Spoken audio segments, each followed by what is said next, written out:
네, 다시 한번 안임 통계청장님 발표 감사드립니다.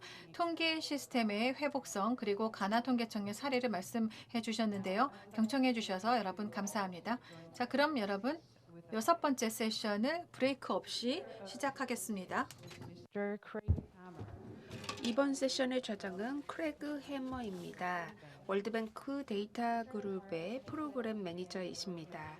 크레그 해머님은 거버넌스 정보 전문가인데요. 오픈 정부 데이터, 데이터 중심의 의사 결정 과정을 통한 공공 서비스 전달, 이라는 주제에 대해서 전문성을 가지고 계십니다. 특히 2021 월드뱅크 리포트의 공동 저자이기도 하고요. 월드 데이터 거버넌스 바디의 공동 의장이기도 하고요. 월드뱅크 데이터 퍼실리티에서 중저소득 국가들의 데이터 우선순위를 위한 파이낸싱을 담당하고 계시기도 합니다. 자, 그러면 크레그 해머님을 세션 6의 좌장으로 모시겠습니다. 여러분 안녕하십니까? 여러분들 모두 세션 6에 오신 것을 환영합니다. 저희가 공식 통계 국제 컨퍼런스에 참여하고 있는데요. 저는 월드뱅크에서 일하고 있는 크레그 해머라고 합니다. 이렇게 시의적절하고 흥미로운 세션의 모더레이터를 맡게 되어서 대단히 영광입니다. 저희가 위기에 대응하는 과정에서 굉장히 많은 교훈들을 얻었는데요.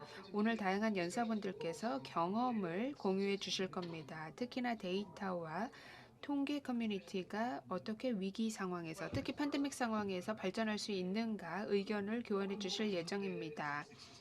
일단 첫 번째 연사께서는 저희가 어떻게 하면은 보다 회복력 있는 데이터와 통계 체계를 구축할 수 있는지, 그리고 어떤 어드바이스를 우리와 함께 공유할 수 있는지, 데이터 지원과 관련된 다양한 의견을 말씀을 나눠주실 예정입니다. 총 1시간 정도, 1시간 15분의 시간을 부여를 받았는데 안타깝게도 오늘 연사 중에 한 분은 참석하지 못하게 되었습니다. 나머지 연사분들과 함께 먼저 발표를 들어보고 맨 마지막에 질의응답 시간을 갖도록 하겠습니다. 그리고 여러분들께서 채팅창에 질문을 남겨줄 수 있고 특정 연사에게 드리는 질문은 연사의 이름을 명확하게 지정해 주시기 바랍니다. 저희에게 이렇게 다양한 주제를 논의할 수 있는 기회를 주신 한국통계청에 감사를 드리고 연사분들께 전문 지식을 공유해 주시는 데 대해서 먼저 감사를 드립니다. 자, 그러면 첫 번째 연사이죠. 안드레 로란제 캐나다 통계청에서 오신 부수석 통계인을 소개합니다. 캐나다 통계청에서 전략 데이터 관리 방법 그리고 분석 영역에서 일하고 계십니다. 발표 부탁드립니다. 감사합니다. 크레그 의장님. 오늘 이 자리에 서게 되어서 저도 기쁩니다. 그리고 조직이 여러분들께 이렇게 좋은 컨퍼런스를 개최해 주셔서 감사합니다. 저도 다른 분들의 발표를 기대하고 있겠습니다. 조금 아까 제가 캐나다 통계청에서 어떤 역할을 하는지 말씀을 해 주셨는데요. 저희 조직에서 저는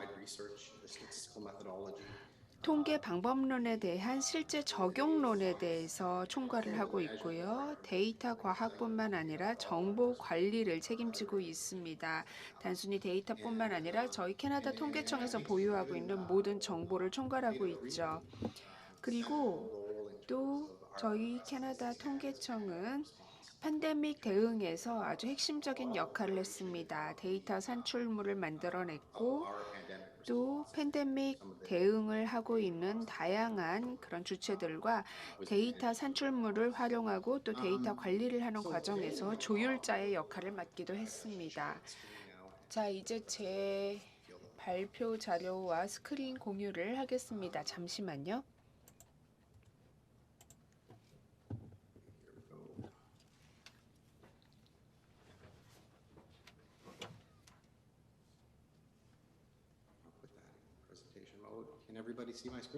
제 화면이 모두 보이시나요?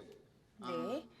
So let me skip to the next slide. 자, 그러면 다음 슬라이드로 In terms 넘어가겠습니다. of the background for my discussion today, 제 발표의 배경 설명을 먼저 드려야 될 것 같습니다. 캐나다의 현황에 대해서 그리고 팬데믹과 관련된 현재 상황을 먼저 아셔야 될 것 같은데요. 저희가 이번 상황을 통해서 배운 것들이 좀 있습니다. 특히나 몇 가지 핵심 분야를 중점으로 해서 저희의 교훈을 공유를 하겠습니다. 좀 더 데이터를 다양한 분야에서 세분화된 방식으로 확보해야 된다라는 교훈을 얻었고요. 그리고 또 하나 중요한 것은요. 조율, 조정, 교육과 데이터 문해력 향상이었습니다. 다들 공감을 하실 것 같은데요. 자, 제 화면을 봐주시길 바랍니다. 사실 캐나다의 경험과 맥락을 보게 되면은요, 저희가 몇 년 전을 돌아봐야 할 것 같습니다. 캐나다에서는 통계 현대화 이니셔티브를 2017년부터 시행을 하고 있었는데요. 대규모로 통계 현대화를 실시했습니다. 그때 당시에 저희의 목표는 캐나다 사람들이 필요로 하는 니즈에 보다 더 잘 대응을 하는 것이었고, 계속해서 진화하는 그리고 확장되고 있는 다양한 이해관계자들이 섞여 있는 데이터 생태계를 다시 한번 재정비하는 것이었습니다. 그리고 데이터 관리와 데이터 문해력을 통계체계 이외에 있는 사람들에게까지 개선시키려고 하는 것이 저희의 목표였습니다. 그래서 전문 지식을 다양하게 활용을 해서 데이터 현대화를 추진을 하고 있었고요. 그렇게 함으로써 통계체계에 큰 기여를 할 수 있을 거라고 기대했습니다. 특히 현대화는 이용자의 니즈에 좀 더 대응성 있게 대책을 수립하기 위한 것이었는데요. 저희는 이 캐나다의 통계 현대화 의제를 5개로 나누었습니다. 첫째, 이용자 중심의 서비스 전달입니다. 이것을 다시 이야기하면 데이터 산출물과 정보 산출물을 제공을 할 때 저는 데이터와 정보를 조금 분리해서 이야기를 하고 싶은데요. 정보를 제공한다라고 하면은 이용자의 니즈에 맞게 이용자들이 접근할 수 있게 그리고 사용할 수 있는 포맷으로 제공하는 것을 의미한다고 생각을 합니다. 자, 그렇다면 어떻게 핵심적인 기술을 사용을 해서 데이터 현대화를 할 수 있을까요? 그러기 위해서는 저희는 워낙 많은 데이터 자료원이 있고 또 공간 데이터가 있기 때문에 선도적인 기술이나 방식을 사용해서 데이터 통합을 이루어야 된다고 생각을 했습니다. 그래서 국가 통계 체계를 저희가 필요로 하는 방식으로 재정비를 했고요. 이 과정에서 그런데 안타까운 것은 조율이나 협업이 잘 이루어지지 않는다라는 것을 알았습니다. 팬데믹 에서 대응을 할 때 무엇보다도 협업과 조율이 중요하다라는 것을 알았기 때문에 저희는 이해 관계자들과 파트너와의 협업 관계를 최대한 활용하는 것을 또 의제로 삼았습니다. 그래야만 믿을 수 있고 상관성이 있는 정보를 공유받을 수 있기 때문입니다. 캐나다는 다른 국가들도 마찬가지겠지만 통계 조직이나 통계 기관이 아주 많은 역량을 부여받고 통계와 데이터를 관리를 합니다. 그런데 사실 데이터 문해력을 향상시키는 데 좀 더 많은 역할을 해야 된다고 생각을 했습니다. 그리고 데이터 스튜어드십을 가지고 가는데 선도적인 역할을 해야 된다고 생각을 했죠. 그 다음 마지막 의제가 현대화되고 또 유연한 작업 환경이라고 써 있는데요. 저희의 근무 환경은 사실 협업이나 조율의 우호적인 형태로 구성이 되어 있습니다. 자, 그래서 기본적으로 현대화 이니셔티브는 팬데믹에 적극하게 대응하는 데 많은 도움이 되었습니다. 캐나다 통계청은 팬데믹에 지난 3월부터 많은 영향을 받기 시작했습니다. 연방정부에서는 이와 관련해서 직원들의 건강을 보호하고 또 팬데믹에 대응하기 위해서 재택근무제를 도입했습니다. 물리적으로 근무지에 나오는 것을 줄인 것이죠. 그런데 18개월이 지난 지금도 저희는 재택근무나 원격 근무를 하고 있습니다. 지금까지 아주 잘 하고 있다고 생각을 하고요. 그런데 현대화 이니셔티브를 하면서 이렇게 재택근무나 원격근무를 하는데 자연스럽게 넘어왔던 것 같습니다. 팬데믹 이전에는 업무를 원격으로 한다는 것에 대해서 약간 사람들이 조금 저어하거나 확신을 가지지 못하는 부분들이 있었습니다.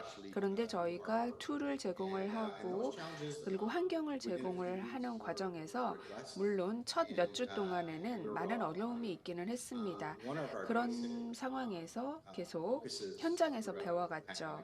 특히 팬데믹 상황에서 모든 직원들의 안전이 가장 중요했기 때문에 저희는 장비를 제공을 했고 재택근무 준비를 실시를 했습니다. 초창기에 저희가 중점을 두었던 것은 저희의 미션을 달성하기 위한 프로그램 수립이었고 팬데믹과 관련된 데이터 니즈에 빠르게 대응하는 것이었습니다. 그래서 저희는 여기서 중요한 데이터들, 즉 핵심 경제 지표, 그리고 CPI나 GDP와 같은 핵심 지표들을 생성하기 위한 프로그램을 다시 한번 재정비했고 또 인구조사도 실시를 했습니다. 코로나 상황에서 저희가 모든 정보들을 팬데믹이 변화하는 상황에 맞추어서 이해관계자들에게 1년 내내 제공할 수 있도록 총력을 다했습니다. 저희가 코로나19 정보 수요에 대응하기 위해서 몇 가지 핵심 원칙을 수립했습니다. 먼저 시의 적절하게 상관성 있는 데이터를 제공하는 것입니다. 속도가 완벽을 이긴다라고 저희가 이야기를 했는데요. 저희 통계청이 늘 시의적절한 산출물을 제공하는 것은 아닙니다. 그래서 많이들 비난을 받고는 하죠. 그런데 지금 이런 특수 상황에서는 정보를 적시에 제공하는 것이 무엇보다도 중요하기 때문에 새로운 방법론을 사용해서 저희도 적응을 해 갔습니다. 이 부분은 추후에 조금 더 설명을 하겠습니다. 그리고 두 번째로 혁신적인 방식을 최대한 활용을 하기 위해서 데이터 과학을 적용을 했는데요. AI나 기계학습, 나우캐스팅, 모델링 정말 많이 배웠습니다. 그 외 예측 등을 하기도 했고요. 크라우드 소싱을 통해서 흥미로운 데이터 수집도 많이 했고요. 웹 패널 서베이도 실시를 했습니다. 이를 통해서 다양한 정보를 빠르게 획득할 수 있었습니다. 그리고 관리 체계를 가볍게 가져가면서 거버넌스를 확충을 하고 빠르게 의사결정을 할 수 있게 하자라는 원칙을 세웠고요. 그리고 외부 파트너십을 활용을 해서 우리의 협업 모델을 다시 한번 재정비하자라는 원칙도 세웠습니다. 기존에는 많은 협업이 존재하기는 했지만 이런 상황에서는 사실 더 빠르게 움직이는 협업이 필요했습니다. 위기 상황이고 응급 상황이었기 때문입니다. 그리고 다섯 번째 원칙으로 저희는 법규의 틀 안에서 움직이고자 했고, 그리고 저희 통계청은 기본적으로 신뢰를 바탕으로 하기 때문에 굉장히 많이 데이터나 정보를 수집하는 데 있어서 윤리의식을 강조했습니다. 저희가 정보의 니즈에 대응하기 위해서 지금 이 슬라이드를 보시면 좋을 것 같은데요. 두 가지의 주요 축을 만들었습니다. 첫 번째는 우리의 산출물 중에서도 산출물을 역동적으로 빠르게 공급하자라는 것입니다. 일단 사회, 보건, 그리고 경제적인 영향이 무엇인지에 대해서 분석 산출물을 만들어냈고요. 그래서 각 기관별로 데이터를 수집을 해서 아주 빠르게 데이터를 분석을 했습니다. 데이터를 소유하고 있는 기관들의 데이터를 수집을 함으로써 빠르게 팬데믹과 관련된 대응 상황을 지원할 수 있었고요. 또 팬데믹을 제대로 추적하기 위해서 어떤 코로나와 관련되어 있는 구조적인 변화에 대해서 측정을 했습니다. 거의 실시간 지표를 사용해서 경제 대시보드를 만들었고요. 그리고 조사 방식을 많이 개선을 했습니다. 특히 기업체 조사와 관련해서 웹을 활용을 하기도 했고요. 또 신속 플래시 추정치를 만들고 나우캐스팅을 활용을 해서 GDP를 확인을 하기도 했습니다. 그 외에도 공간 툴을 사용해서 통계 공간 지표를 만들어서 팬데믹이 어떻게 퍼져가고 있는지도 확인을 했는데요.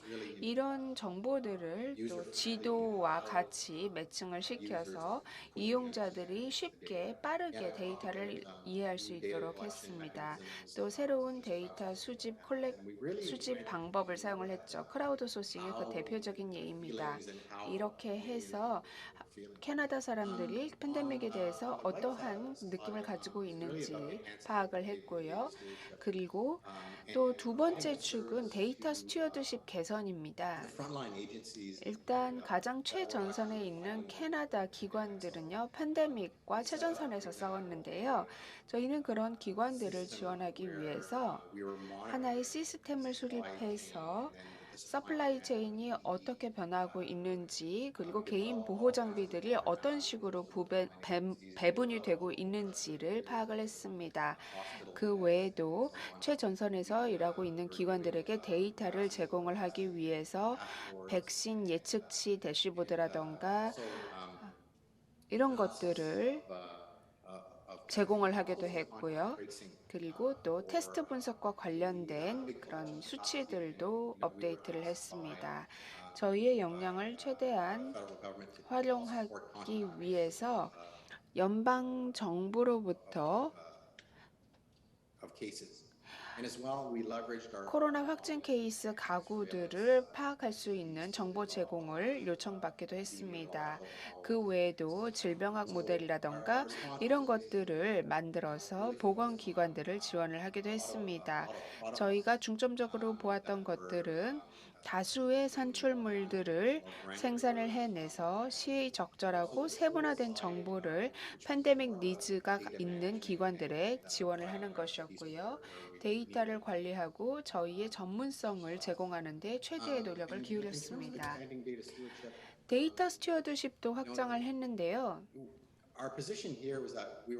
저희 캐나다 통계청은 도와주기 위해서 있는 것입니다.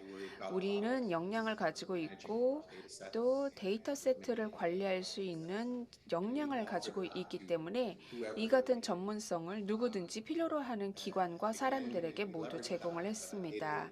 그리고 데이터 통합 모델을 최대한 활용하고 또 데이터를 분석을 해서 제가 아까 말씀드렸던 다양한 데이터 산출물을 만들어냈습니다. 그 외에도 중점적으로 통계와 IT 인프라를 투자를 했는데요. 협업을 통해서 클라우드나 혹은 다양한 기술을 사용을 해서 다수의 기관들과 협업을 했습니다. 또한 아까도 말씀드렸지만 법적인 체제를 최대한 활용하고 법을 준수를 하면서 데이터를 생산을 하고 또 데이터 이용을 하는 과정에서 캐나다인들의 개인정보 보호가 확보될 수 있도록 했습니다. 자, 그렇다면 팬데믹을 통해서 저희가 무엇을 배웠을까요? 그리고 어떻게 우리의 회복력을 증가시킬 수 있을까요? 아까도 말씀드렸지만 데이터 스튜어드십을 개선해야 됩니다. 저희는 신뢰받는 기관이기 때문입니다. 저희가 워낙 다루는 정보가 많기 때문에 사실 그 일반 상황이 아닌 곳에서 우리의 역할이 더욱 중요해집니다. 그래서 데이터 스튜어드십을 개선할 필요가 있는 것입니다. 데이터 스튜어드십은 신뢰받는 기관으로서 갖추어야 할 덕목입니다. 어떻게 또 이런 데이터를 최대한 활용을 할 것이고 누구에게 신뢰를 바탕으로 데이터를 제공하고 데이터 세트를 관리할 것인가 이런 질문을 해야 합니다. 캐나다에는 이런 역할을 할 수 있는 역량을 갖춘 기관들이 많은데요. 그런 기관들과도 협업을 해야 합니다. 또 보다 더 세분화된 데이터에 대한 니즈에 대응을 해야 할 것입니다. 정말 강조가 되어야 할 부분이기도 합니다. 우리가 하는 모든 활동들은 보다 더 시의성이 있어야 되고 또 잘 세분화를 해서 인구라던가 지역별로 정보를 제공할 수 있어야 합니다. 그리고 또 한 가지 중요한 부분은 데이터 윤리 그리고 데이터 신뢰성입니다. 자, 세분화된 데이터의 힘이 무엇인지 한번 설명을 드리겠습니다. 캐나다 사람들은요, 백신을 맞고자 하는 사람들이 굉장히 많습니다. 그래서 여기서 보시는 것처럼 캐나다의 인구들 중에서 18세 이상의 인구들은 77%가 백신을 맞겠다, 접종하겠다라고 대답을 했습니다. 이 정보를 기반으로 해서 저희는 데이터를 세분화해 보았는데요. 인종을 기반으로 인종 세분화, 비인종 세분화를 하기도 했고요. 여기에서 한 단계 더 내려가서 또 인종 중에서도 세분화된 인구 그룹을 나누어 보았습니다. 그래서 어떤 데모그래픽의 세그먼트가 특히 백신 접종 유지가 높은지 보았고요. 여기에서 한 단계 더 세분화해서 흑인 인구들의 트렌드는 어떤가를 알아봤더니 남성과 여성 사이에서도 차이가 아주 많았습니다. 보시는 것처럼 데이터를 세분화하는 것이 매우 중요합니다. 저희는 그렇기 때문에 캐나다 통계청 차원에서도 저희가 소유하고 있는 데이터를 가능한 최소한으로 세분화를 하려고 합니다. 그래서 전체적인 접근법을 한번 구상을 해봤는데요. 일단 첫 번째로는 데이터를 수집하고 또 세분화된 데이터를 만들 때 데이터 표준을 준수하는 것입니다. 이것은 저희뿐만 아니라 데이터를 다루는 모든 기관이 명심해야 하는 문제입니다. 또 캐나다 통계청은 데이터 표준에 대한 전문성을 가지고 있고요. 또 이런 표준을 기반으로 해서 늘 데이터를 수집합니다. 저희가 중점적으로 보는 부분은 저희 조사 서비스의 영역을 확장하는 것이고요. 또 특정한 수준으로 데이터의 대표성을 높이는 것입니다. 국민을 세분화해서 대표할 수 있도록 말이죠. 그 외에도 어떤 데이터의 품질을 높이기 위해서 더 많은 지표를 확보하기도 하고 또 취약계층을 위한 지표를 개발을 하기도 합니다. 최종적으로 저희의 목표는 가장 최소 수준으로 데이터를 최대한으로 세분화하고 그 과정에서도 데이터의 기밀성과 개인정보의 보호를 같이 달성하는 것입니다. 저희는 현재 저희가 흔히 말하는 세분화 데이터 액션 플랜을 수립하고 있는데요. 앞으로 미래를 위해서 저희가 팬데믹을 통해서 배웠던 교훈들을 지속적으로 적용시켜 갈 계획입니다. 자, 그럼 마지막으로 보겠습니다. 이 신뢰라는 요소에 대해서 다시 한번 짚어보고 싶은데요. 통계청은 특히나 통계청의 업무는 이해관계자들의 신뢰를 바탕으로 하는 업무입니다. 신뢰관계가 수립되지 않는다면 데이터를 수집하기가 어렵습니다. 그렇기 때문에 캐나다 통계청은 견조한 모델을 수립을 해서 캐나다인들이 무엇을 하고 있는지 그리고 캐나다 통계청이 캐나다 국민들의 정보를 어떻게 보호하는지 항상 홍보를 합니다. 웹사이트를 통해서 올리기도 하고요. 이 모든 과정에서 저희가 늘 캐나다인들의 그리고 이해관계자들의 데이터의 기밀성을 보호해주고 또 개인정보를 보호하고 있습니다. 자, 그러면 다음 단계는 무엇이 될까요? 팬데믹을 통해서 저희가 배운 교훈은 아주 많습니다. 그런데 앞으로 향후 방향을 정리를 해보자면은 공유와 협업이 되겠습니다. 그리고 더 많은 교육이 필요합니다. 좋은 통계란 무엇인지, 어떤 of data. 현재의 상황에서 데이터를 활용할 수 있고 데이터 생태계는 어떤 식으로 수립해야 하는지에 대한 교육이 필요할 것입니다. 그리고 데이터가 얼마나 중요하고 데이터의 신뢰도는 어떻게 확보해야 하는지에 대한 교육을 좀 더 확보를 해야 될 것입니다. 그래야만 통계 체계의 회복력을 높일 수 있을 것입니다. 감사합니다. 잠시 후에 질문을 받도록 하겠습니다. 제 화면 공유를 멈추고 좌장님께 마이크를 넘기겠습니다. 감사합니다. 안드레님, 굉장히 훌륭한 발표였습니다. 저희가 많은 논의를 나중에 할 수 있을 것 같습니다. 다음 연사입니다.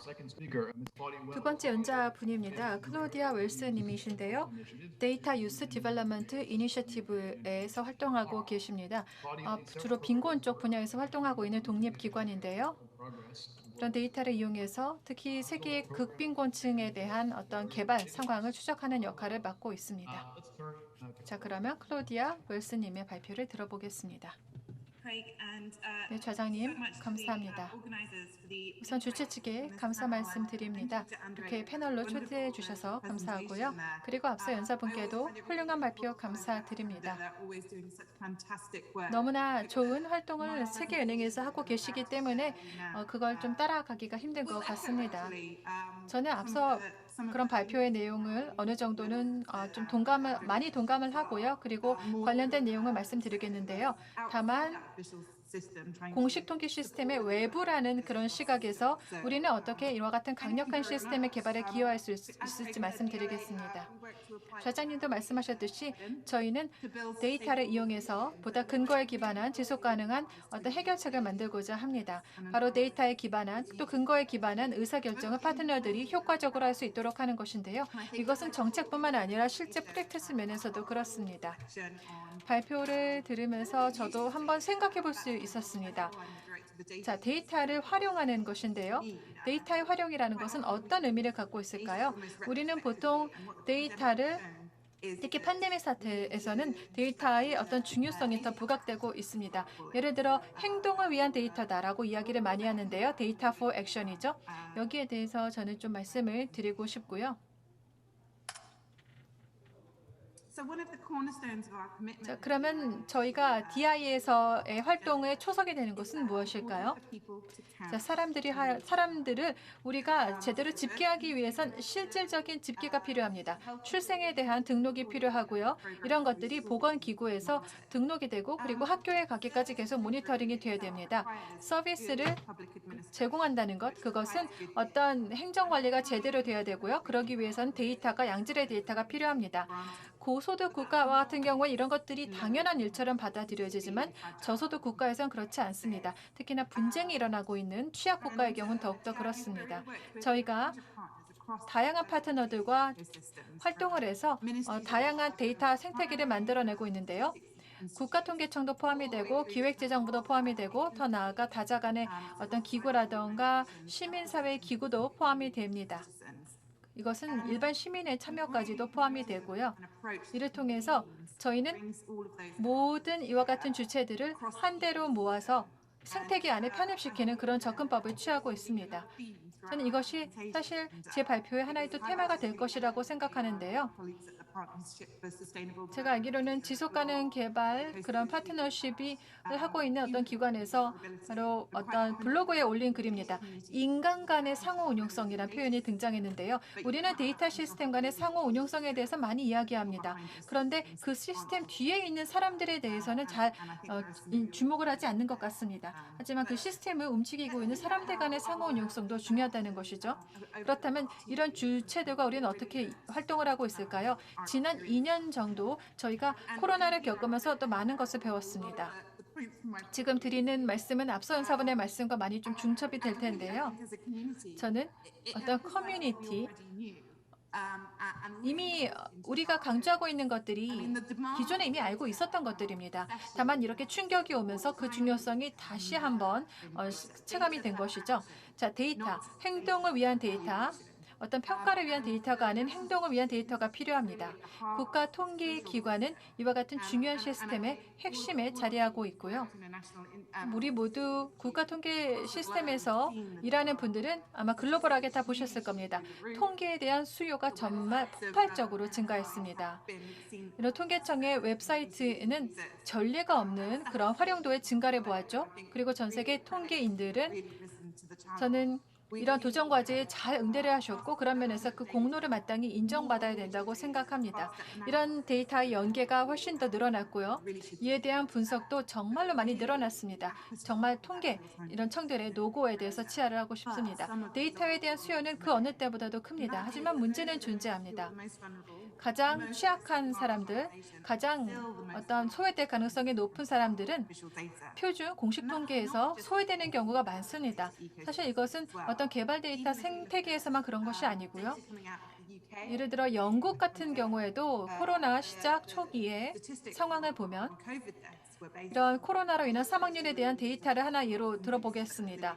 예를 들어 어떤 케어홈에 있기 때문에 병원에 제대로 입원하지 못하고 사망하는 경우에 대한 집계가 제대로 되지 않았습니다. 이런 것들을 대시보드를 통해서 보고를 해야 되는데요. 자, 그럼 이것은 전 세계적으로는 어떤 의미를 갖고 있을까요? 예를 들어 사망자들의 수가 제대로 집계되지 않고 있다는 것입니다. 그만큼 어떤 강력한 시스템이 부재하기 때문인데요. 저소득 국가 같은 경우에는 가구 그런 서베이를 통해서 좀 갭을 채울 수 있을 것 같습니다. 저는 이런 가구 조사야말로 굉장히 좋은 사례라고 생각하는데요. 많은 국가들의 경우 가구 조사를 하고 있습니다. 특히나 1980년대 중반부터 가구 조사를 통해서 보다 신뢰성 있는 인구 데이터를 활용하기 위해 노력하고 있습니다. 이전에는 사실 이런 데이터가 존재하지도 않았죠. 그런데 중요한 것은 우리가 보통 개발 통계에서 가장 중요한 자료원이라고 생각되는 가구 조사가 그 표본을 설계하고 그런 비용이라는 면에서 좀 문제가 되고 있습니다. 이게 추정치를 생산하고 있는데요. 사실 서베이를 통해서 충분히 세분화된 데이터가 나오고 있지 못하다는 것이 문제입니다. 이런 것들이 이제 지역 차원에서 정부나 혹은 데이터 제공자들에 의해서 수행이 되고 있는데요. 그렇다면 이런 문제를 효과적으로 해결하기 위해서 무엇이 필요할까요? 저는 많은 분들께서 이미 알 거라고 생각합니다. 해결책은 다 알고 있습니다. 문제는 이런 시스템을 지원하기 위한 노력이 필요하다는 것이죠. 그리고 가장 이미 존재하는 데이터를 가장 효과적으로 사용하기 위한 노력이 필요합니다. 저희는 데이터 환경을 매핑한다라는 용어를 만들어냈는데요. 이를 통해 데이터 생산의 구조나 거버넌스나 혹은 그런 데이터에 대한 수요를 제대로 파악해야 됩니다. 이런 인벤토리를 한 곳에 만들어야 됩니다. 그래서 정보가 필요하면 이곳으로 가면 되는구나. 그리고 세분화된 정보가 여기에 가면은 찾아볼 수 있겠구나. 서베이나 혹은 행정 시스템에 대한 정보는 여기에 가면 찾을 수 있겠구나. 이런 것들을 알아야 됩니다. 두 번째로는 세분화된 데이터의 생산인데요. 우리가 전체 인구 그런 분포에 미치는 영향을 보는 것도 중요하지만 더 세분화해서 보는 것도 중요합니다. 그리고 데이터셋 간의 연결이나 혹은 상호 운용성을 데이터셋 간에 그리고 이 뒤에 있는 사람들 간의 상호 운용성도 봐야 되고요. 제가 생각하기에 가장 큰 문제는 특히나 개도국의 문제가 되는데요. 바로 어떤 진척 상황을 평가라는 것입니다. 가구 조사를 기반으로 말이죠. 이런 것들이 충분히 되고 있지 않습니다. 최빈곤층에 대한 정보, 어떤 시설에서 사는 사람들, 혹은 가장 소외되고 있는 계층, 이들을 보면 가구 조사를 통해서 이들을 제대로 파악할 수가 없습니다. 그래서 슬럼에 사는 인구들이나 혹은 이제 어떤 보안이 취약한 곳에 사는 사람들은 제대로 서베이를 통해서도 파악이 되지 않습니다. 물론 완벽한 서베이라는 것은 없을 겁니다. 우리는 가구 조사에만 의존해서는 안 됩니다. 이 갭을 제대로 채우기 위해서는요. 보시면은 개발 주체들 간에서도 이런 센서스 서베이가 점점 더 증대하고 있고요. 이것이 중요한 역할을 하기 때문입니다. 행정자료의 사용에 대해서도 생각해 봐야 됩니다. 이를 통해 보다 포괄적이고 시의성 있는 정보를 얻을 수 있을 것이고요. 근데 많은 모범 관행이 지난 1년 동안 많이 나오고 있습니다. 이런 것들을 보면 훨씬 더 그 광범위한 데이터 생태계를 보고 있고요. 전통적인 자료뿐만 아니라 이런 파트너들, 공식 통계 외연에 존재하는 민간 분야와의 협력도 이루어지고 있고 커뮤니티의 참여도 이루어지고 있습니다. 저는 이런 광범위한 참여가 정말 중요하다고 봅니다. 저희 웹사이트와 보시면 저희가 웨비나를 하는데요. 한 2주 전에 웨비나를 했습니다. 이 웨비나는 우간다 정부와 함께 했는데요.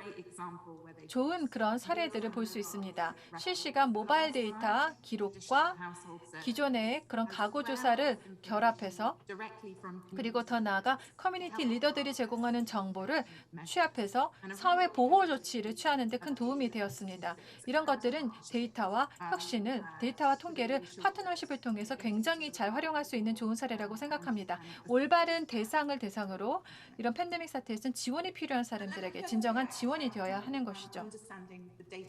그래서 데이터 환경을 이해된다라고 말씀을 드렸는데요. 여기서 좀 인용을 해보겠습니다. 우간다 통계청장님의 말씀인데요. 저희 개발 이니셔티브가 함께 협력을 하고 있고요. 저희가 사실 데이터 생태계에서 우간다와 광범위한 협력을 하고 있습니다. 보시면 어떤 생태계의 데이터의 어떤 역량입니다. 정보를 찾을 수 있는 중앙에 어떤 저장소가 없다는 것입니다. 따라서 데이터의 품질을 평가하기가 힘들고요. 대부분의 기관의 경우 효과적으로 데이터를 공유하거나 연기할 수 있는 방법이 없다고 합니다.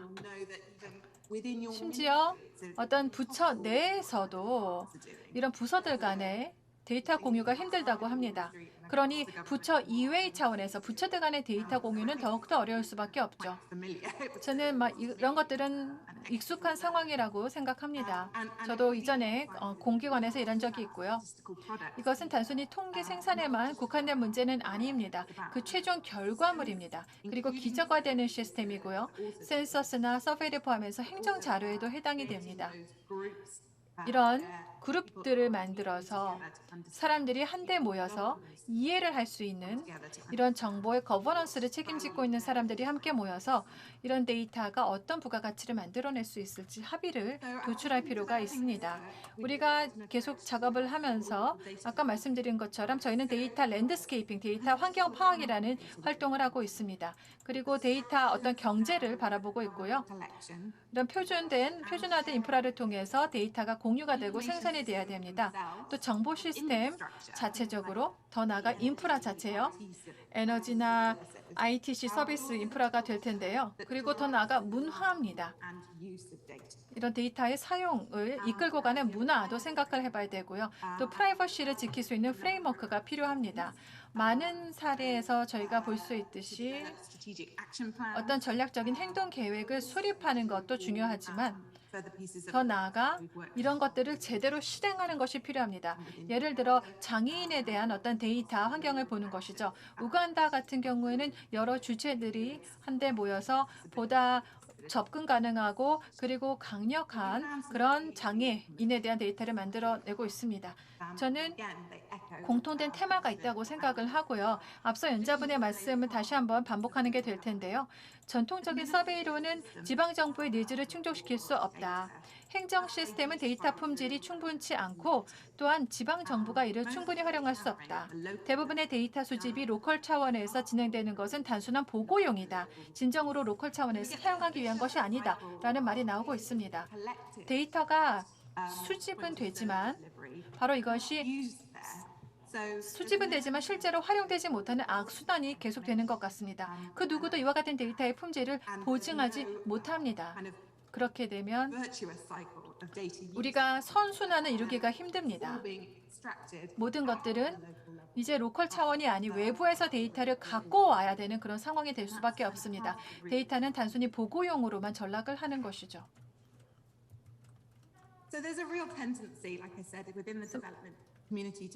저희가 개발 커뮤니티에서는 데이터의 사용을 단순한 모니터링이나 평가용으로만 사용하면 안 됩니다.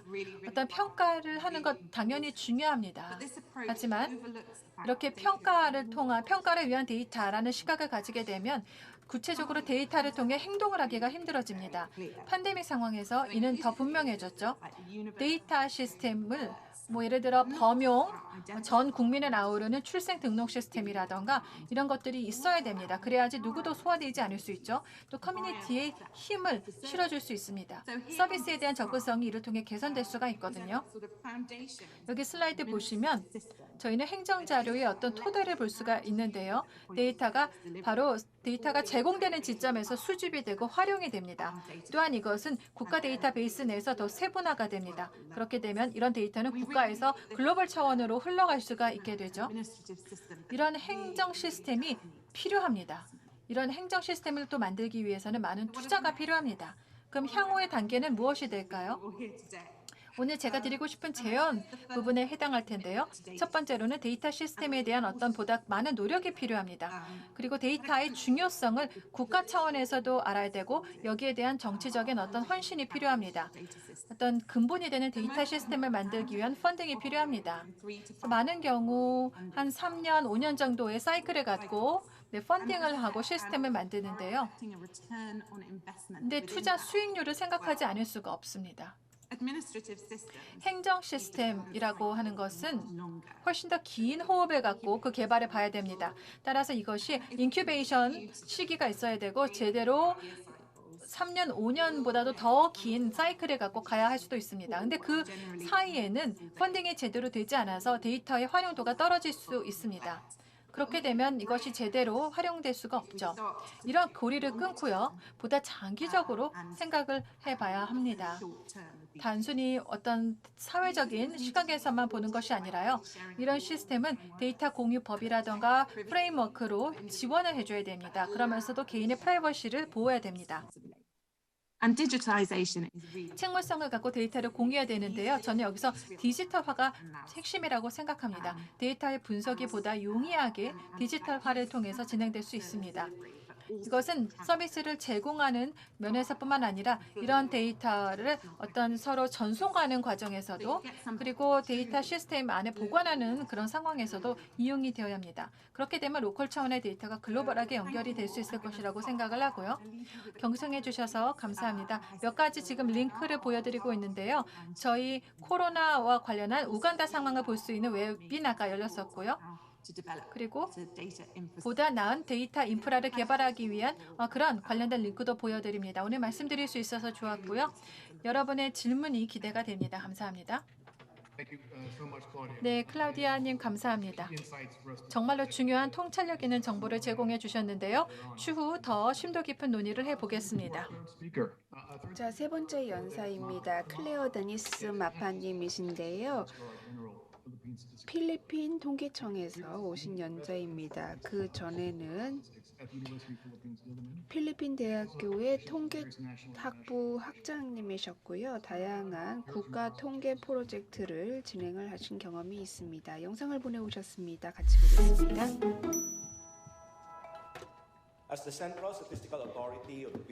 필리핀의 국가 통계 기관으로서 저희는 1차 데이터 수집을 담당하고 있는데요. 기본적으로 증거 기반의 정책 수립과 의사 결정을 지원하고 있습니다. 현재 필리핀의 코로나 확진자 수는 12만 5,378건이고요. 2021년 8월 25일 기준입니다. 여행 제한은 아직도 지속이 되고 있고요. 그 결과 저희는 통계기관으로서 많은 영향을 받고 또 도전 과제에 직면했습니다. 공세 중에도 통계 운영에 승인은 받았지만 방역 조치가 미친 주요 위기 상황에서 임무를 수행하기에 다수의 활동과 조사에 미치는 영향이 굉장히 명백합니다. 그래서 저희는 이런 위기 상황에서 혁신과 전략, 다양한 조치를 통해서 팬데믹으로 인해 겪어야 하는 애로사항에 대응을 하고 있습니다. 이런 의미에서 2020 인구 가계 총조사에는 정부 전체가 관여를 했는데요. 지방정부와 국가정부 차원에서 순조롭게 인구가계 총조사를 실시하기 위해서 집중적인 협업을 했습니다. 또 기술 중심의 데이터 수집 대체 방식과 이에 대한 트레이닝을 진행을 했습니다. 다양한 온라인 플랫폼을 통해서 온라인 트레이닝도 실시했고 시청각 자료들을 준비를 해서 저희가 추가적으로 팬데믹과 관련된 제한 상황에서 할 수 있는 고려 사항들을 교육을 시켰습니다. 필리핀 국가통계청에서는요, 조사자와 응답자 간의 신뢰 형성을 위해서 물가사업체 가구 조사 시에 다양한 데이터 수집을 위한 대체 방법을 적용하기도 했습니다. 또 안전 프로토콜을 무엇보다도 강조를 했고요. 또 안전과 프로토콜의 비밀성에 대해서 배우는 것뿐만 아니라 양자 협력을 할때 필리핀 통계청에서는 보건부를 지원을 하기 위해서 코로나19 사망 건수와 관련돼서 사망 건수와 원인 데이터를 주간 단위로 보건부에 보고를 함으로써 지원을 하기도 했습니다. 이런 지원을 통해서 국가정부에서 정책을 수립하는 데 지원을 할 수가 있었고요. 그리고 또 국가적으로 코로나와 관련된 사망 건수에 대한 데이터를 지속적으로 제공을 할 수가 있었습니다. 또 공식 통계, 그중에서도 물가 공식 통계 수집을 지원하기 위한 빅데이터 활용 노력을 많이 기울였는데요. 2020년 상반기에는 저희 필리핀 통계청에서 웹 스크래핑을 통해서 가격 조사 정보를 편찬을 시작을 했습니다. 또 500개 이상의 품목을 대상으로 해서 소비자 가격 지표, 장바구니 지표 조사를 했는데요. 이것을 또 선별한 온라인 스토어에서 주기적으로 모니터링을 했습니다. 또 이것들을 오프라인의 실제 물가 이동과 같이 비교를 하면서 분석을 하기도 했습니다. 이런 식으로 활동을 하면서 선진과학기술연구소와 그리고 과학기술 및 AI 부서와 같이 협업을 해서 2022 농업 임업 데이터 조사 프로젝트를 실시를 하기도 했는데요. 이 과정에서 인텔리전스 기술을 사용을 했습니다. 원거리 센싱이나 지구 관측이 그 대표적인 예입니다. 그리고 또 국가 인구 보건 조사의 사후의 경제 지표와의 상관관계를 분석을 해서 지역 접근의 지표 측정을 하기도 했습니다. 또 야간의 전기 사양으로 소규모 빈곤 지역 추정치를 개선하기 위해서 아시아 개발은행과 같이 협업 프로젝트를 진행을 하고 이글을 통해서 빈곤 매핑을 할 수가 있었습니다. 또 위성 이미지를 사용을 하기도 했고 공간 데이터를 활용을 해서 계속해서 대두되고 있는 세분화된 데이터의 수요에 대응을 했습니다. 2021년에는 지방정보 프로젝트, 지방개정 프로젝트를 실시를 했는데요. PPA라고 부르는 것으로 총 3개의 지역을 대상으로 했습니다. 이런 지방개정은 사실 지방의 어떤 지자체 정책 기반을 하거나 의사결정을 할 때 굉장히 좋은 수단으로 활용이 될 수가 있습니다. 경제정책에 대한 정보를 사전에 확보를 할 수가 있기 때문에 GNP나 GDP의 보완 자료로 지방정부 차원에서 쓸 수가 있습니다. 그래서 저희는 2025년까지 필리핀의 17개의 지방을 대상으로 해서 기관화가 되어 있는 지방 계정을 만드는 것이 목표입니다. 이렇게 하면은 정책 입안자들이 좀 더 주기성을 가진 데이터를 제공을 받고 특히나 노동시장에 대한 측정치를 가질 수 있고 또 팬데믹으로 인한 영향도 파악할 수 있을 것입니다. 이런 방식으로 나가기 위해서 저희 필리핀 통계청에서는 고주기성을 가진 통계 정보를 노동시장에 대해서 조사를 하고 있고요. 실업 및 저고용 그리고 또 고용 상태의 현 상황을 팬데믹 상황에서 또 하나 확인을 할 수 있습니다. 그리고 주기적으로 분기별로 각 지방정부 차원에서의 실업 및 저고용 현황도 조사를 할 예정입니다. 이렇게 시의적절하고 상관성 있는 통계를 제공하는 과정에서 저희 통계청에서는 통계 운영 방식을 개선하고 있습니다. 총 19개의 소비자 소득 및 지출 조사를 실시를 하기도 했고요. 저희는 컴퓨터 지원 개인 인터뷰, 즉 카피 시스템이라는 플랫폼을 활용하기도 했습니다. 덕분에 2021 상반기 빈곤 조사 결과가 올해 말에 출시가 될 예정입니다. 동시에 저희는 최초로 업데이트된 2020 필리핀 개인 소비 분류표를 만들었는데요. 이것은 굉장히 시의적절하게 실시를 했었던 프로젝트이기도 하고 또 코로나19의 영향이 각 개인들 그리고 필리핀 가족들의 소득과 지출에 어떠한 영향을 미쳤는지 패턴을 파악하는 중요한 정보를 제공을 했습니다. 또 다른 개선 사항 중에 하나는요. 2018년 소비자 가격 지표 조사를 업데이트할 수 있었다라는 것입니다. 저희는 시장 장바구니 물가 업데이트를 더해서 2018년의 수집 패턴 데이터를 기반으로 소비자 가격 조사를 다시 한번 업데이트를 하였습니다. 특히 커뮤니티 기반의 모니터링 시스템 CBMS 시스템을 통해서 저희 통계청에서는요. 컴퓨터 지원을 받은 웹 인터뷰, 즉 카위 시스템을 도입을 했는데요. 이것을 데이터 수집에 적용을 해서 좀 2021년 8월, 9월 지속적으로 활용을 하고 있습니다. CBMS를 또한 지자체 레벨에서 활용할 수 있도록 하고 있고요. 이 덕분에 국가 차원뿐만 아니라 지방 차원의 데이터까지 보완해서 활용할 수 있게 되었습니다. CBMS는 저희 통계청에서 봤을 때 잠재적으로 데이터 보고의 게임 체인저가 될 수 있을 것이라고 보고 있고요. 무엇보다도 가장 소외된 사람들을 위한 특별한 니즈를 측정하는 데 도움이 될 것입니다.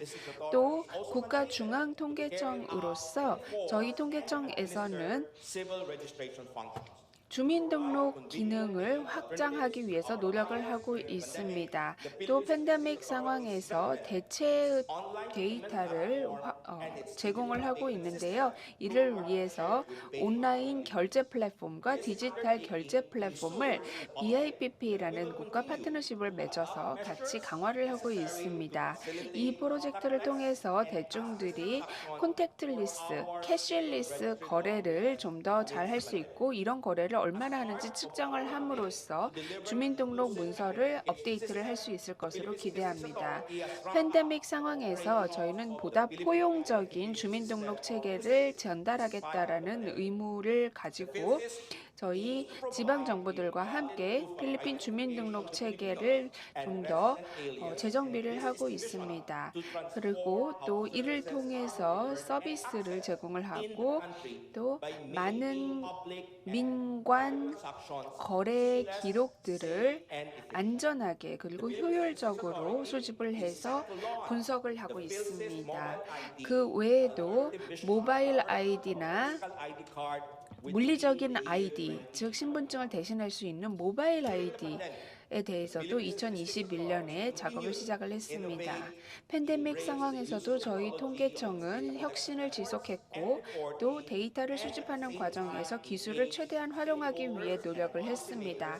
동시에 이해 관계자들과 정책 입안자들이 공식 데이터를 최대한 활용할 수 있도록 지원을 했습니다. 많은 업무가 아직 남아있지만 저희는 낙관적으로 보고 있고 더 많은 이니셔티브를 실시해서 지속적으로 증가하는 수요에 대응을 하려고 합니다. 저는 데니스 마파였고요. 필리핀 통계청의 상황을 공유를 해드렸습니다. 감사합니다.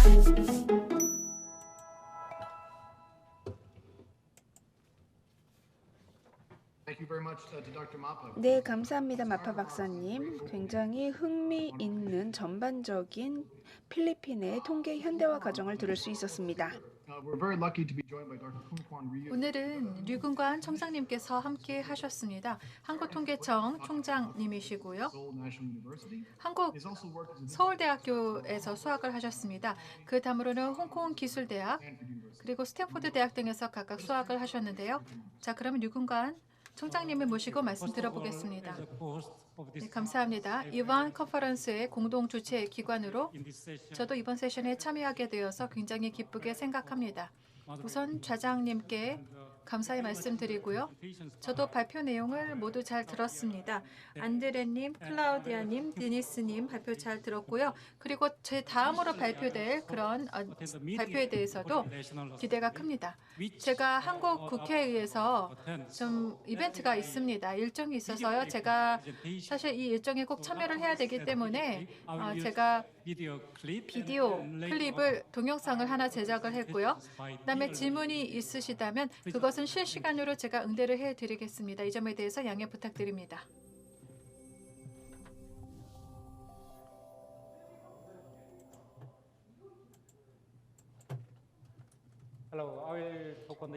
네, 안녕하십니까? 저는 국가통계시스템 대응성 재고라는 그런 면에서 한국의 사례를 들어 말씀을 드리겠습니다. 한국통계청은 현재 통계 환경에 굉장히 빠른 변화에 준비를 하고 있습니다. 행정 데이터가 점점 더 많이 활용이 되고 있고요. 동시에 빅데이터도 점점 많이 활용이 되고 있습니다. 저희는 이와 같은 통계 환경의 변화에 준비를 하고 있습니다. 또한 이런 변화에 대해서 준비를 하면서 이른바 K-통계 시스템을 구축하고 있습니다. K-통계 시스템은 공공 데이터가 국가 통계 시스템 내부에서 안전하게 보관되고 연계되고 또 결합이 되어서 점점 점증하는 공공의 니즈를 충족시키고자 합니다. 보시는 순서로 진행이 되는데요. 저희는 지금 고품질의 데이터를 암호화해서 안전하게 보관합니다.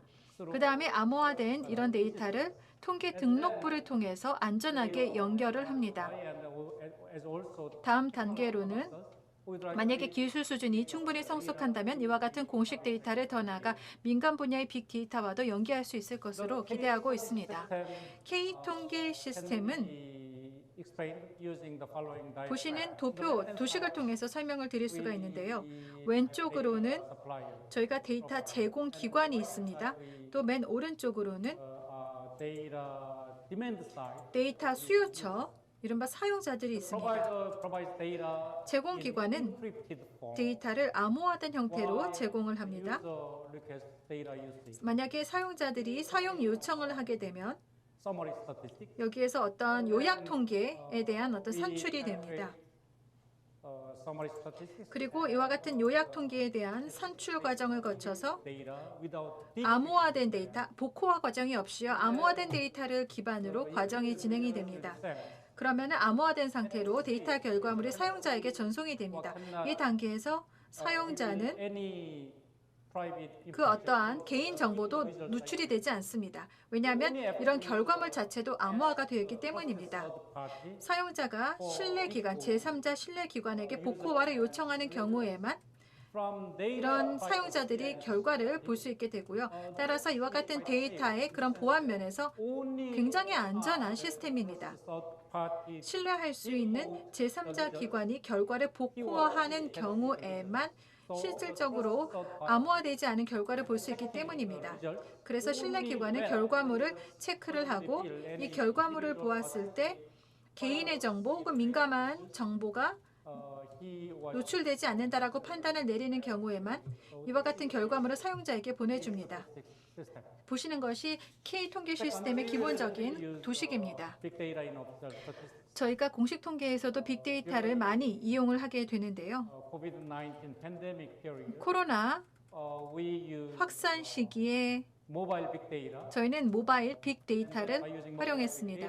이런 모바일 빅데이터를 활용해서 시계열로 매일 인구의 이동을 파악할 수 있었고요. 이와 같은 정보를 다른 정부 기관에게 제공을 했습니다. 공공기관에게도 또한 제공을 해서 이들 기관이 인구의 이동에 대해서 모니터링을 하고 연구를 할 수 있도록 했습니다. 왜냐하면 인구 이동은 어느 정도 코로나 확산과 연관이 있기 때문입니다. 팬데믹이 진행되는 동안 특히 초기 이런 손 세정제나 혹은 마스크의 그런 가격이 급등을 했습니다. 그때 저희는 이런 물가와 같은 민감한 아이템의 물가도 매일 단위로 모니터링을 했습니다. 공식 통계에서 빅데이터의 활용과 관련해서 저희가 나우캐스트 포탈을 구축하고 있습니다. 아시겠지만 공식 통계는 굉장히 그 공표 시기가 늦춰지는 경우가 많습니다. 그렇기 때문에 보다 단기간에 속보성 지표를 광고라던가 개인이나 사업체 등을 대상으로 발표해야 할 필요가 있습니다. 그래서 저희가 실시간성 데이터를 제공하고 있는데요. 민간 분야가 수집한 데이터 이런 것들은 굉장히 높은 빈도로 수집이 됩니다. 금융기관이나 통신사나 기업체나 혹은 온라인 채용 정보사 등에서 저희가 수집하게 되는 정보인데요. 이런 정보를 기반으로 해서 이런 나우캐스트 포탈을 구축 중에 있습니다. 그 다음 세 번째로 말씀드리고 싶은 것은 통계 등록부를 저희는 광범위하게 활용하고 있습니다. 국가 데이터 스튜어트로서 저희가 갖고 있는 철학은 이른바 허브 앤 스포크 모델입니다. 항공사에서 많이 활용하는 모델인데요. 허브 앤 스포크 모델에 따라서 저희도 공식 통계의 허브를 만들고자 합니다. 이렇게 허브를 만들고 나면 그 다음에는 여러 기관과 그리고 자료원 사이의 연결고리를 만들 수 있습니다. 바로 허브 앤 스포크 모델이 되는 것인데요. 이를 통해 보다 효율적으로 데이터를 수집할 수 있고요. 또한 보다 효율적으로 기존의 데이터를 활용할 수 있게 됩니다. 사례를 한번 들어볼까요? 통계 등록부를 활용하면 우리는 더 나아가 국가 서베이도 효율적으로 수행할 수 있습니다. 작년에 저희가 인구주택 총조사를 했고요. 코로나 사태였음에도 불구하고 성공적으로 조사를 실시했습니다. 그 비결은 통계 등록부를 폭넓게 활용했기 때문이고요. 실제 현장 조사는 전체 모집단의 20%에만 시행이 되었습니다. 그만큼 데이터 생산의 효율이 대대적으로 증가한 것이고요. 저희가 올해는 경제 총조사를 실행을 했습니다. 앞서와 마찬가지로 기업 통계 등록부를 폭넓게 활용했습니다. 전체 기업 모집단을 보면 한국의 경우 대략 600만 개가 넘습니다. 그중에 저희가 절반 이상의 기업체를 대상으로 약 340만 개의 기업들인데요. 현장 조사를 했고요. 응답률을 보면 거의 99%가 넘습니다. 수치가 잘못된 게 아니고 99%가 맞습니다. 그래서 굉장히 성공적으로 이 두 건의 이런 중요한 센서스를 작년과 그리고 올해 시행을 했고요. 그 과정에서 통계 등록부를 폭넓게 활용했습니다. 통계 등록부의 광범위한 활용을 통해 저희 한국통계청에서는 행정자료를 기반으로 한 통계 생산의 토대를 탄탄하게 구축할 수 있었습니다. 예를 들어 저희는 기업 통계부를 보다 개선을 하고 또 경제활동 통계 등록부를 보다 개선을 했고요. 또한 아동가구 통계 등록부를 개발을 하고 이민자 외국인 통계 등록부를 또한 개발했습니다. 현재 저희는 통합된 형태로 이런 사회 경제 지표를 개발 중입니다. 이런 활동을 통해 더 나은 데이터를 각 정부 부처에 제공함으로써 근거에 입각한 정책 입안을 지원합니다. 만약에 K통계 시스템이 완벽하게 구축이 된다면 저희는 다양한 그런 자료원을 연계할 수 있을 것으로 생각합니다. 이를 통해 큰 그림이죠. 각각 정책과 그리고 각각의 주제에 대한 큰 그림을 그릴 수 있을 것으로 기대합니다. 제가 크게 세 가지 케이스에 대해서 말씀을 드리겠는데요. 첫 번째는 퇴직연금에 대한 전모를 파악하는 것입니다. 퇴직연금의 종류가 다양합니다. 직역연금이 있고요. 퇴직연금이 있고 개인연금이 있고 기본연금이 있고 주택 그런 모기지가 있고 그다음에 농지연금 등이 있습니다. 통계 등록부를 활용함으로써 그리고 가구 등록부, 인구 가구 등록부를 활용함으로써 이런 다양한 연금의 자료원을 통합을 할 수 있습니다. 이것을 개인별로도 볼 수 있고 가구별로도 볼 수 있습니다. 그렇게 되면 이런 퇴직자들이 어떻게 생활을 해 나가는지 전모를 파악할 수 있고요. 또한 현재 임금 수준이 충분하지 않은 사람들, 소득 수준이 충분하지 않은 사람들에 대한 파악도 가능할 것입니다. 이게 첫 번째 사례였고요. 두 번째로는 교육과 양육 수당과 기초생활 지원, 양육 비용, 그리고 학대의 경험 이런 정보를 통합함으로써 전반적으로 각각 아동에 대한 한국에 거주하는 아동에 대한 전모를 파악할 수 있습니다. 그렇게 되면 이것은 정책 위반자들에게 보다 좋은 정책을 각각의 아동들을 대상으로 수립하는 데 도움이 될 것입니다. 세 번째로는 통합된 사회 경제 지표를 만드는 것입니다. 소득, 교육, 고용 그리고 여러 변수를 통합해서 가능할 텐데요. 여기서도 저희는 통계 등록부를 활용할 수 있습니다. 통계 등록부를 하나의 수단으로 활용해서 여러 그런 데이터 자료원을 연계를 하는 것이죠. 오늘 이렇게 제가 발표할 수 있는 기회를 주셔서 감사합니다. 저희 한국통계청의 현 활동에 대해서 설명을 드리고 K통계 시스템에 대해서도 설명을 드렸습니다. 감사합니다.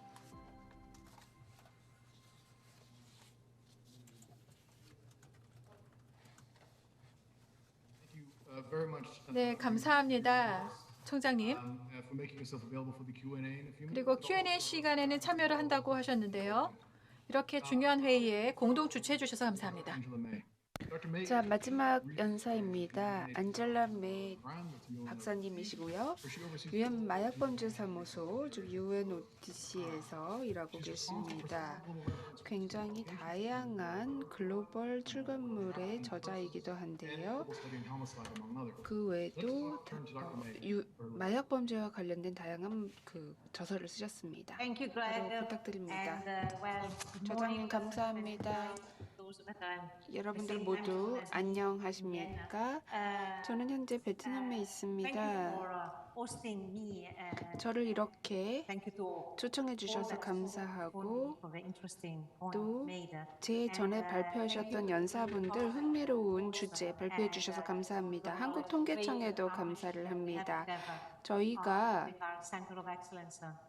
굉장히 훌륭하게 협업을 하는 과정에서 한국통계청에서 이렇게 아시아 태평양 지역에서 통계와 관련된 회의를 열어주셔서 아주 큰 도움이 되고 있습니다. 감사합니다. 저는 두 가지를 중점적으로 말씀을 드릴 텐데요. 현재 제가 중점적으로 하는 업무와 관련이 되어 있습니다.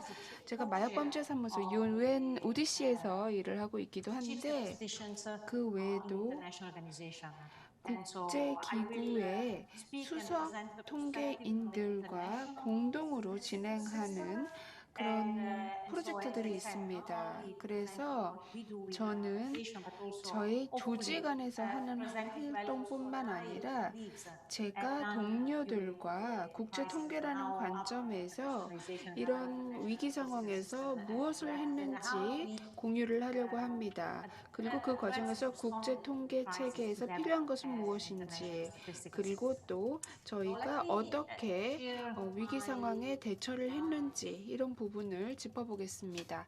먼저 슬라이드를 공유하겠습니다. 여러분들께서 잘 보이시는지 모르겠는데요.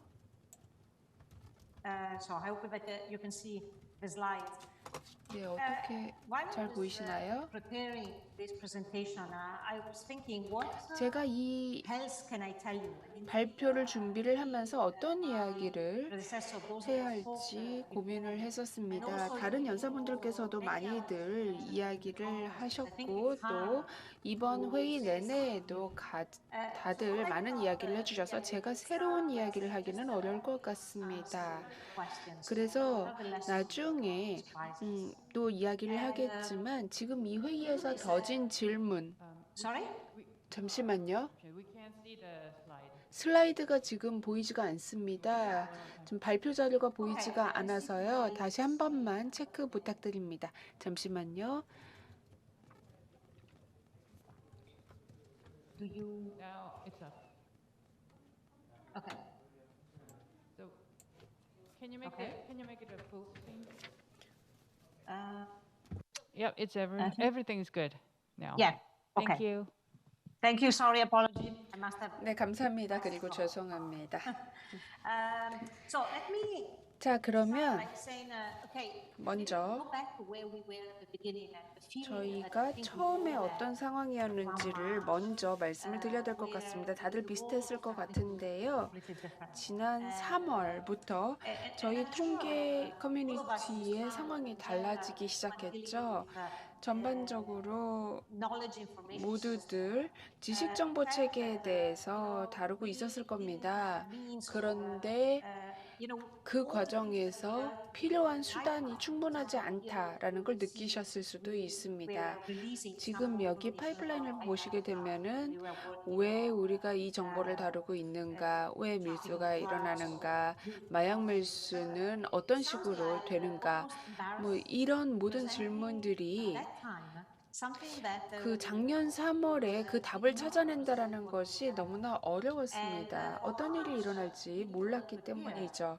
그래서 그런 상황에서 얼마나 준비를 할 수 있을까? 혁신적인 접근법은 어떤 식으로 적용해야 할까라는 질문을 하게 되었습니다. 아마 이 위기를 겪으면서 여러분들 모두 각자의 영역에서 비슷한 질문을 했을 것 같습니다. 저희 UNODC 같은 경우에는요. 그래서 아주 빠르게 우리가 모른다라는 사실을 인정을 했고요. 그리고 또 동일하게 병원이나 의사 선생님들도 이 새로운 상황에서 답을 못 찾고 있을 거라는 생각을 했습니다. 그래서 저희는 이런 노력을 했습니다. 물론 견조한 연구 결과를 제대로 제공할 수 없을지라도 어떤 솔루션에 대한 방향을 찾아야 한다고 생각을 했고 이 상황의 시급성을 인정하기로 했습니다. 그렇기 때문에 완벽한 답은 줄 수 없을 거라는 것을 인정을 했습니다. 그래서 저희가 quick and dirty라고 이야기를 했는데요. 정리되지 않았지만 빠르게 정보를 제공하자라는 취지였습니다. 모두들 당황했고 급했기 때문에 저희에게 무슨 일이 일어나고 있는지 모두 물었고 또 범죄와 마약과 관련된 트렌드는 어떻게 변하고 있는지 저희에게 자문을 구했습니다. 그래서 저희가 그때 느꼈던 것이 빠른 것과 정리되지 않은 것 중에서 균형점을 찾아야 한다는 사실이었습니다. 얼마나 정리되지 않은 상태로 던져야 하는가 이런 부분을 생각을 했는데요. 저희 조직의 특성상 어떤 부분에 대해서는 굉장히 빠르게 대처를 할 수가 있었습니다. 빠르게 정리되지 않은 상태였다고 하더라도 국제적인 차원에서 마약 범죄 사건에 대응할 수 있는 공조체제를 만든 것이죠. 그런데 또 다른 영역에서 보면은요, 저희가 실험했던 부분을 공유를 하겠습니다. 팬데믹 바로 직후에 일어났던 상황인데요. 모든 분들께서 다 집에 있던 상황이다 보니까 가정 내 폭력이 계속 증가하는 추세였습니다. 그리고 피해를 입은 여성들의 계속 증가하고 있었습니다. 그래서 저희가 데이터를 들여다보기 시작했는데 데이터 자체도 너무 적었습니다. 그래서 여성들이 직접적으로 보고를 하는 경우는 굉장히 적었고 그냥 일반적인 범죄 정보 데이터에만 의존할 수밖에 없었습니다. 그러면서 저희가 여성, 아동에 대한 니즈를 파악을 한 거죠.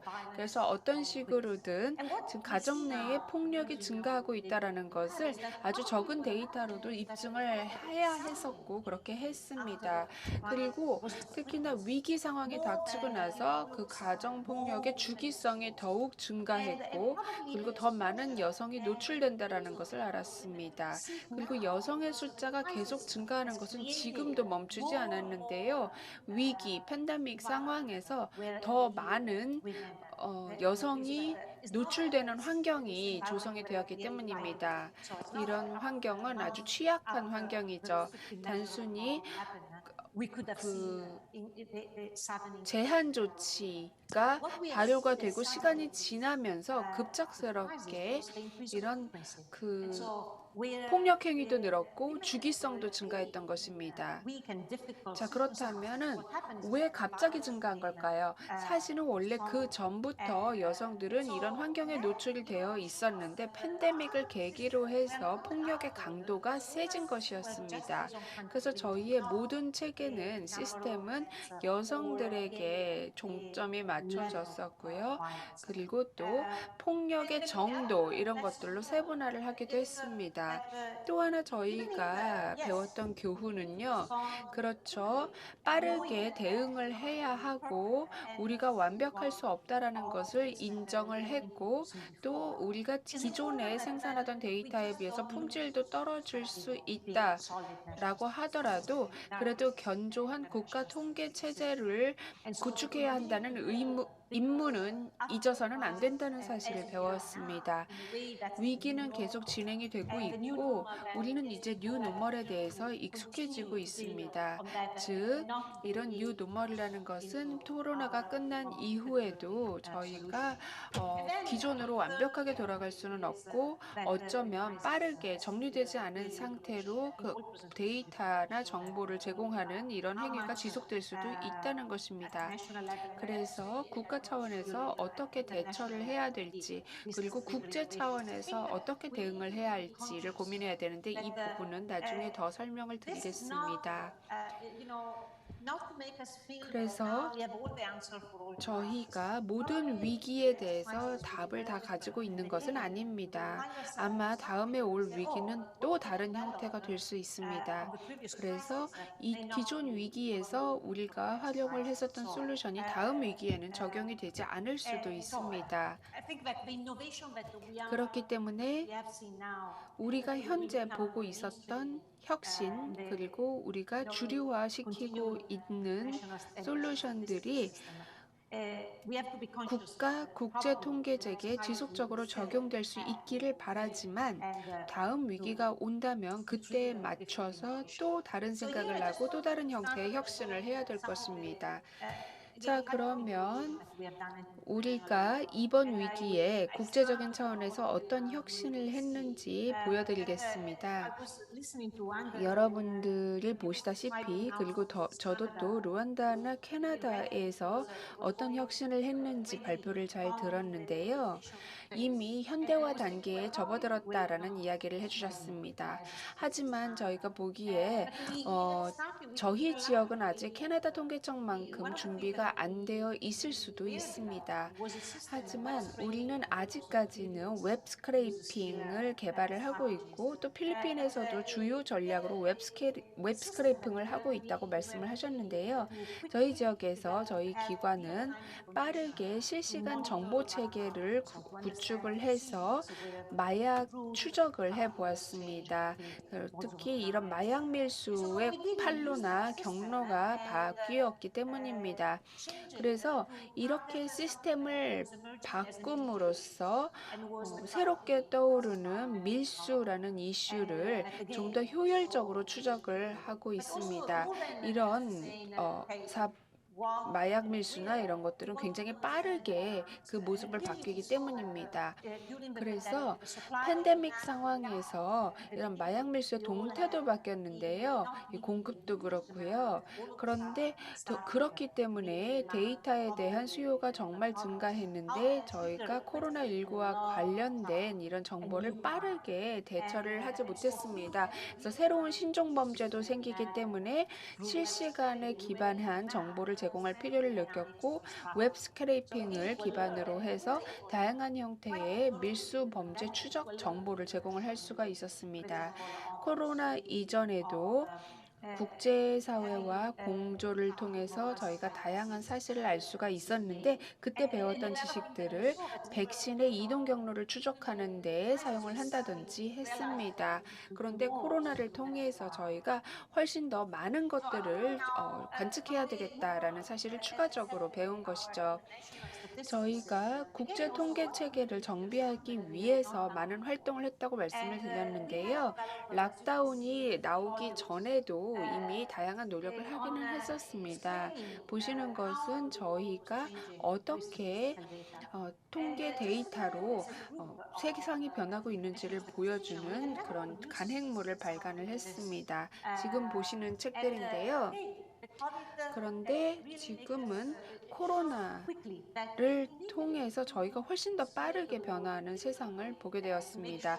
기존과 다른 방식으로 변화를 하고 있고요.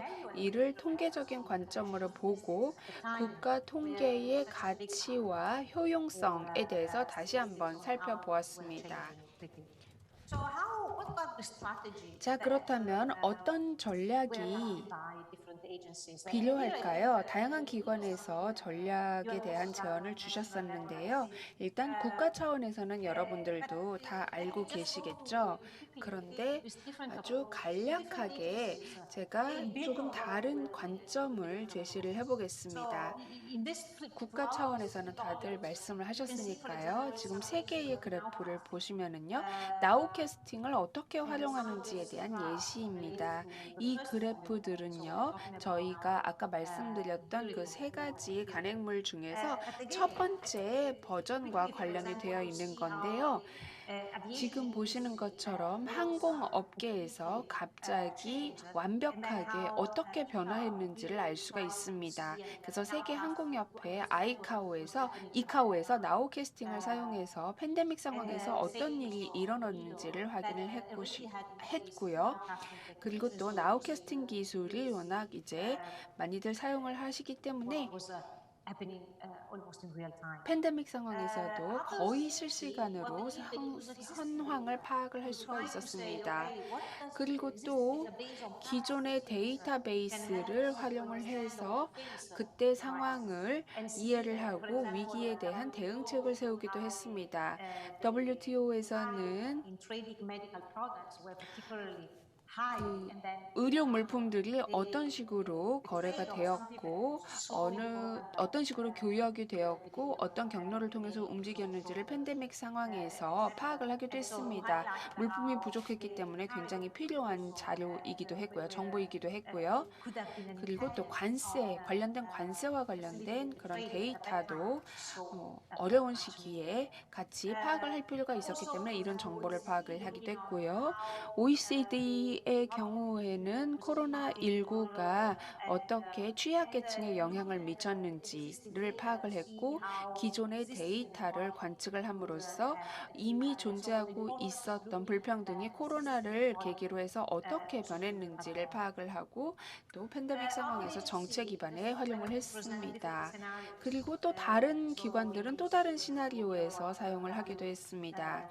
지금 보시는 것처럼 WTO에서는 관광 산업이 팬데믹을 통해서 겪어야 했던 도전 과제들 그리고 또 이동 제한으로 인해서 각 국가들이 받은 영향들에 대해서 데이터를 확인을 했고요. 그리고 월드뱅크에서는 뭐 다른 모든 기관들도 마찬가지만은요. 코로나라는 상황이 지나가면서 데이터들을 훨씬 더 많이 수집을 하게 되면서 그 데이터를 좀 세분하고 정리해서 파악을 하려는 연습을 했습니다. 저희가 아까도 말씀을 드렸습니다만은 빠르게 하지만 정리되지 않은 상태로 quick and dirty의 접근 방식으로 해서 시간이 지날수록 이렇게라도 모은 정보들이 점점 더 많은 데이터로서 활용될 수 있게 되었습니다. 또 하나 보시는 실시간 정보는요. 지금 웹 스크래핑을 통해서 얻은 마약 밀수 추적 자료이고요. 저희 UNODC에서 활용을 했었습니다. 유네스코 같은 경우에는요. 하반기부터 추정치를 받아서 16억의 학습자들이 학교가 문을 닫아서 학업을 하지 못하고 있다라는 자료 결과를 발표하기도 했었습니다. 그리고 또 보시는 것은 웅크타드 같은 경우에는요, 예측치를 내놓기도 했는데요. 해외 직접 투자가 2020년과 2021년에 급격하게 감소했다라는 데이터 관측치를 내놓기도 했고요. 그리고 유니세프 같은 경우에는 이 위기 상황에서 아동이 어떻게 빈곤에 노출되고 있는지, 그리고 앞으로 어떻게 될지에 대한 예측치를 냈습니다. 또 저희는 아주 빠르게 새로운 데이터 수집 방법을 모색을 했는데요. UN 무민 같은 경우에는 또 각기 다른 권역에서 코로나로 인해서 어떤 영향이 발생을 했고, 또 여성과 남성의 직업이, 그러니까 임금을 받는 급여 직업과 그리고 비급여 직업은 어떤 영향을 받았는지 서로 비교를 하기도 했습니다. 그리고 또 재택근무 제도가 도입이 되면서 남성보다는 여성에게 더 많은 부담이 지어진다라는 것도 또 관찰을 통해서 밝혀졌습니다. 저희가 이렇게 많은 데이터를 제공받는 것은 주요 이슈에 대해서 국제적인 차원에서 서로 공감대를 형성하기 위한 것입니다. 그렇기 때문에 국가통계청은 각각 전문 분야에서의 수행해야 할 역할들이 있을 것이고, 국제적인 차원에서 이런 국가통계청과 기타 유관 기관들의 협업이 필요합니다. 상황은 어땠는지, 각 국가나 국민들이 어떻게 대응을 했는지, 그리고 현재 각 국가별로 체계는 어떻게 조정을 하고 있는지, 이런 것들을 공유한 것이죠. 그래서 지금 보고 계시는 것은 각 국가별로 역량 수립의 니즈를 한번 본 것입니다. 지금 보시는 것처럼 주민등록을 지속적으로 하고, 또 각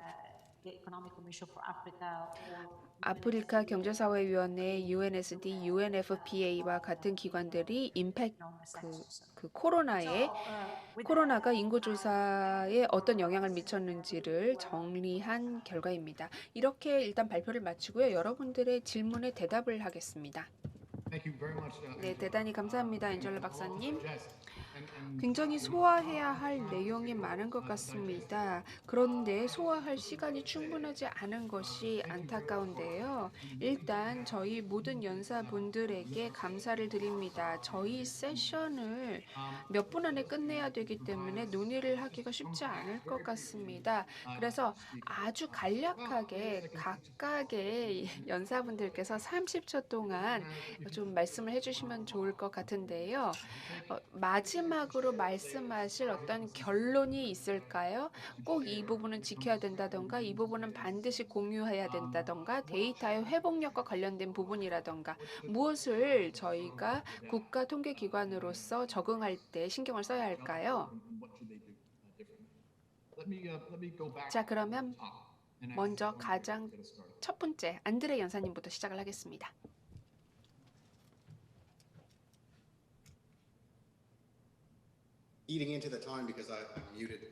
죄송합니다. 제가 음소거를 하고 있었는데요. 제가 맨 처음에 했었던 이야기를 다시 반복하고 싶습니다. 데이터 공유와 협업입니다. 이게 핵심이라고 생각을 합니다.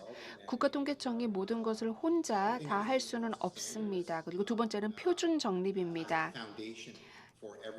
모든 것의 기초가 되는 것은 분류이고 조직이라고 생각을 합니다. 공동의 표준을 가지고 있어야만 저희가 확실하게 진전을 할 수가 있습니다.